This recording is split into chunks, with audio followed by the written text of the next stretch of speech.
Coming up right now on Lifestyle Magazine. It used to be restricted to Las Vegas and Atlantic City, but now casinos seem to be popping up everywhere.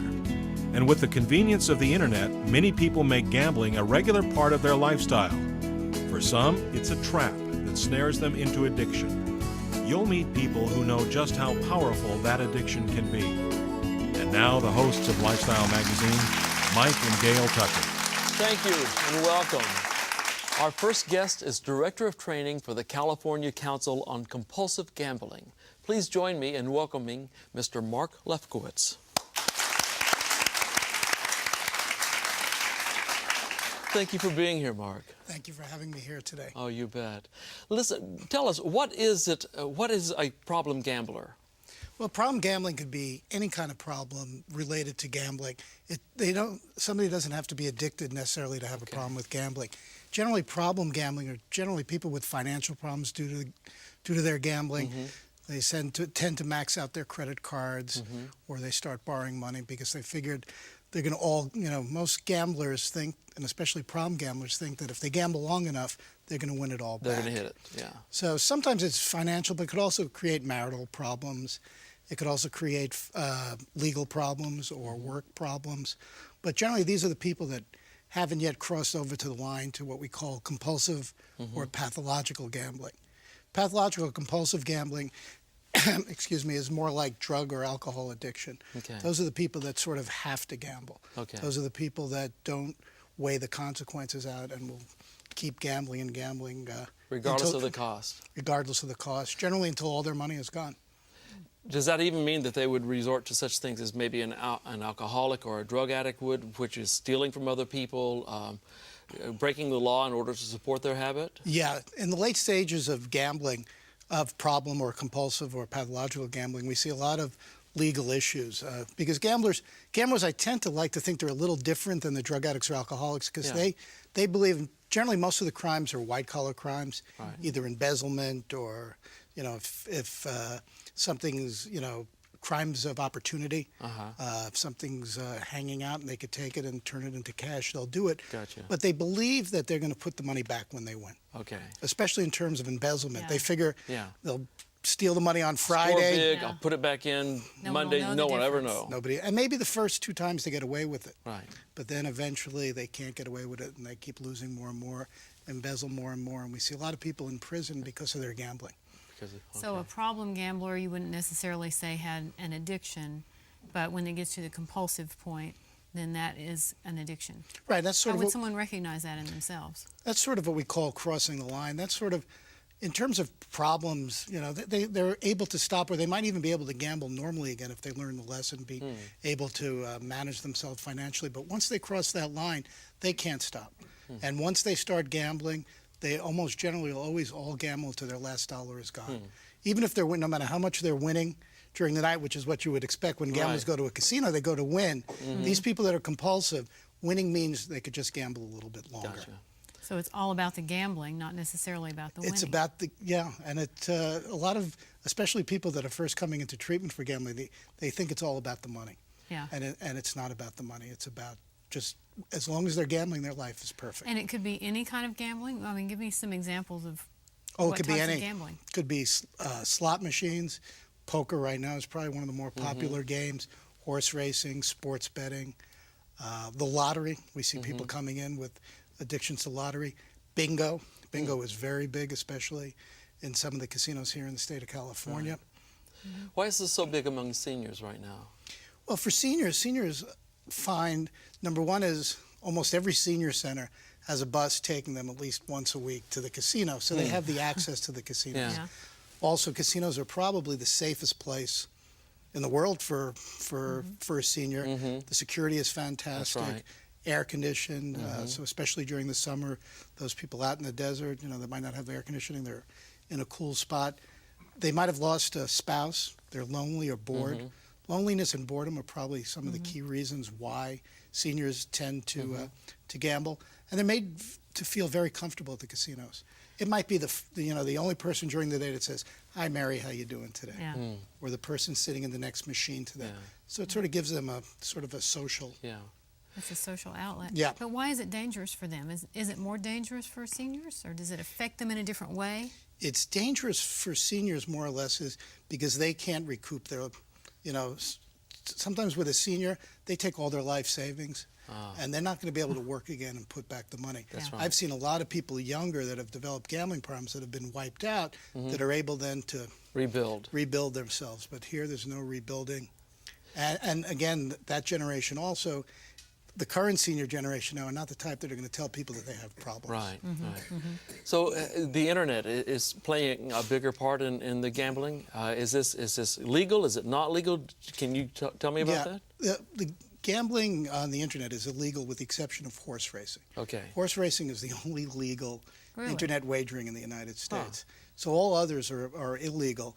And some laws that came up in terms of financing the internet. Right now, probably the most popular game on the internet is Texas Hold'em. Okay. It started off with sports betting as sort of what a lot of offshore sports betting sort of what built it. But now they say more hands are played on the internet on poker than in all the land casinos Is for the that whole year right? in just one day. Well, it's so easy. It's right there in your, It's in easy. your Click, house. click, you're on and you can play. That's But interesting. yeah, but they've changed some of the banking laws to make it a little bit more difficult.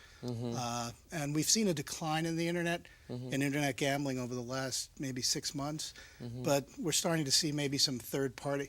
They're trying to figure ways There's always around a way, it. yeah. Yes.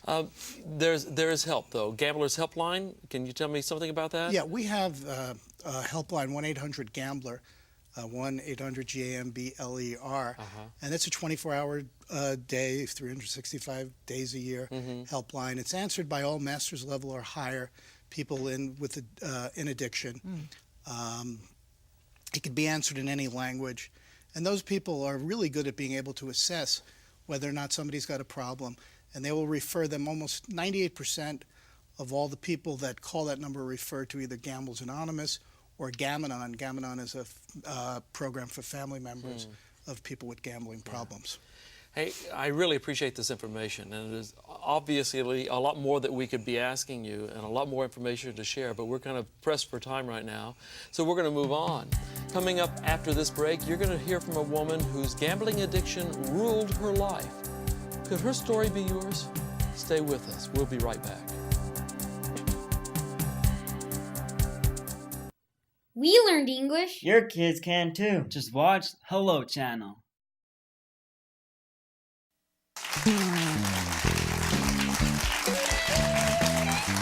Welcome back. Karen is a member of Gamblers Anonymous, and she has agreed to come on our show only if her identity is protected. Karen, welcome to Lifestyle Magazine. Thank you for having me. Karen, how did you get started gambling? I started gambling in the 2nd grade. I classified myself the best card shuffler. And then I would throw baseball cards against garage doors with my friends, and whoever got closest to the garage door got the baseball cards. Very exciting feeling I got from that.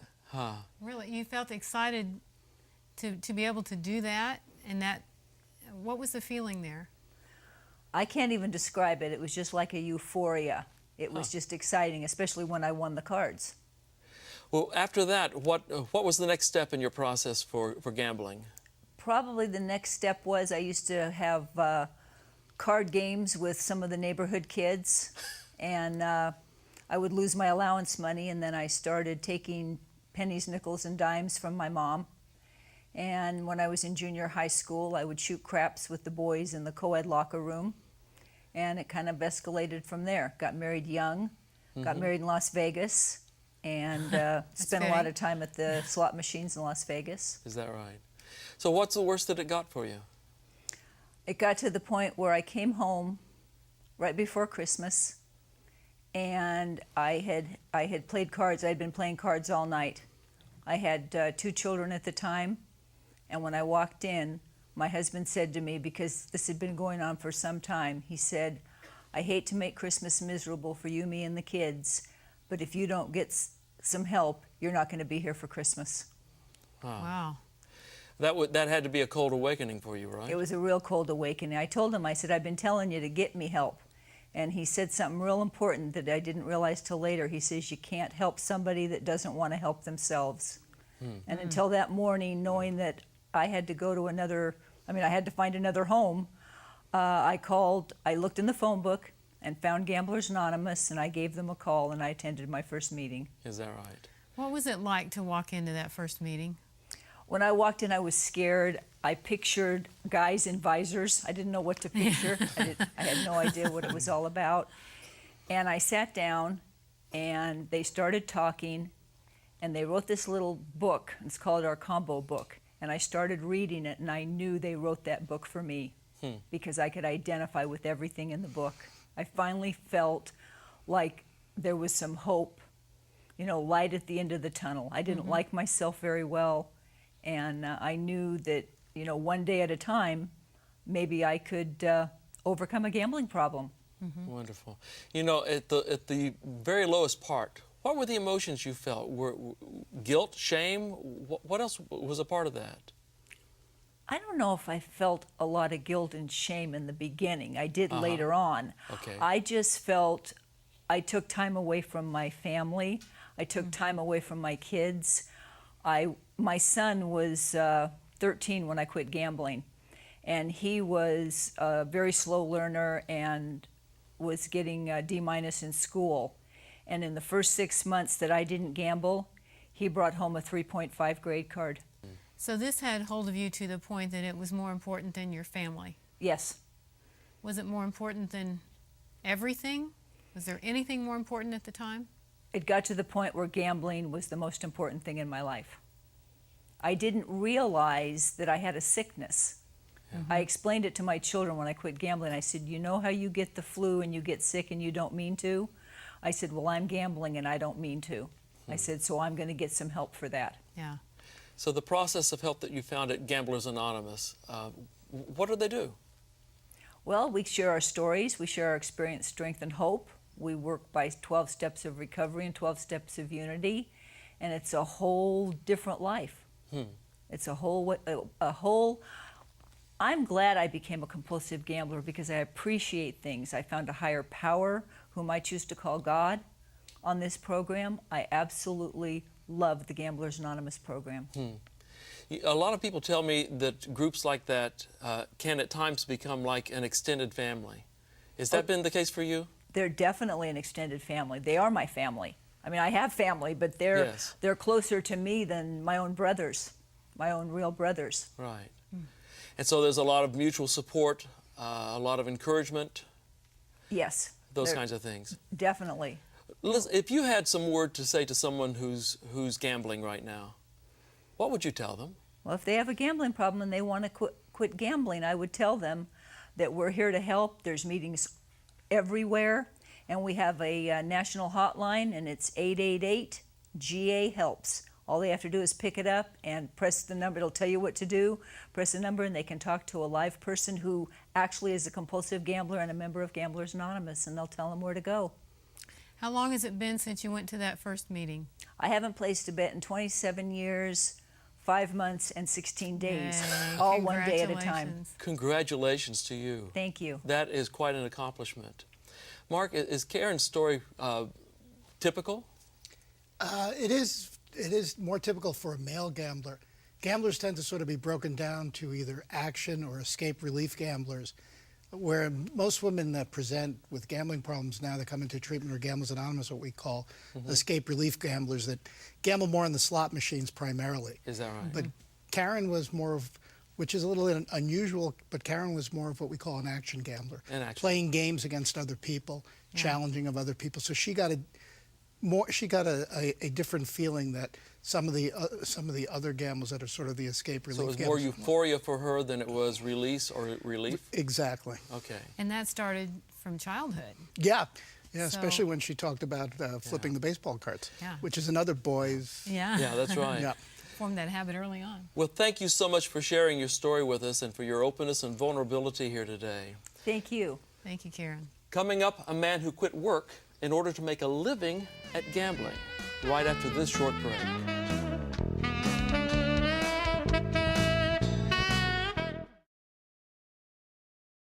Learn English and have fun on Hello Channel.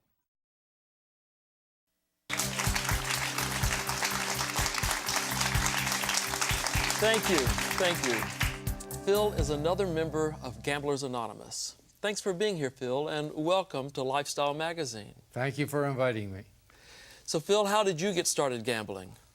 In retrospect, I can probably track it to about the age of 8 or 9. Gambled with marbles, or then the glass ones we called smokies.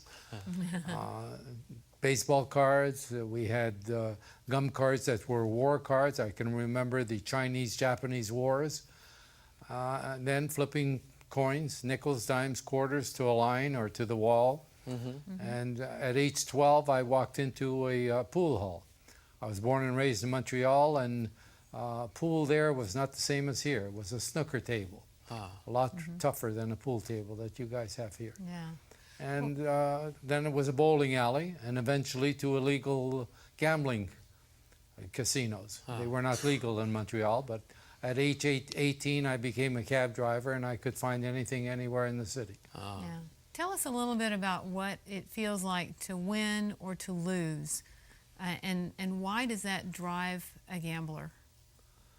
I don't think the winning or the losing was it. I truly believe that for me it was a release of emotions, feelings. I make the analogy to someone that you've seen that you see saying like he or she wants a cigarette real bad. I didn't feel that openly, but deep down it was there. It was the urge to escape. And I found that if I was sitting at a card table playing cards, everything else became oblivious. So it got you away from anything else that was bothering you in your life. That's how that's what it became. It became learned behavior over a period of years. What was the lowest point for you? Probably when my wife said to me, "You're doing all of the things that you swore you would never do. Don't you think you might need some help?" Yeah. Now, help me understand this. You actually left your job thinking you can make a living at this? The last 6 months that I gambled, yes. I worked for a company where I managed the company, and every 6 months I got a bonus. My bonus at the time that I left was $26,000, and I had a few $1,000s in the bank besides that. Right. And I said to my wife, I'm not going to have to work again. I can go and sit and play in a card room and sit no longer than 8 hours a day, and it'll be like a regular job. And if I make my day's pay in 4 hours, I'll come home. And what did she say to that? She said, I don't believe you can do it, but she says, I can't argue with you. And she was right. I could do that maybe for the first 3 or 4 days, but then the obsession took hold. The euphoria of being there and not having to feel. Actually, I learned only after I came into Gamblers Anonymous that my biggest problem was I had taught myself how not to feel. Now, I know that you've been getting a lot of help at Gamblers Anonymous. Could you tell us one of the most devastating stories that comes from some of your friends that you've met there? I heard of a lot of people who were badly, but somebody, in fact, you might have asked me about something about internet gambling the first time we spoke, and that's why this particular woman's story came to my mind, and I asked for her permission to talk about it. Good. She was in her early 60s, had a decent job, was in retirement, and she was home, and all of a sudden she became involved in gambling on the internet. And in a period of 1.5 to 2 years, she went through her complete retirement. Oh, my. Which was in excess of $350,000. Oh, my goodness. And the only way she got caught was because she was in charge of the money in the family. Her husband was a full-time employee and still is at a major corporation, and she got a hold of his PIN number and started to withdraw something from his 401k. And somebody in his company noticed the second touch and said something to him and said, hey, if you really need some money, why are you taking it out of your 401k? Yeah. Why don't you get a loan? And he said, what are you talking about? I haven't taken any money out. And that's when he went home and he confronted her, and everything came out in the open. And the worst part of it all, after having lost all of that money, 1.5 years later, both the state and federal governments came down on them for taxes on all that money. Oh, yeah. Something she never bargained for. That's right. And they're Yeah. still feeling it today.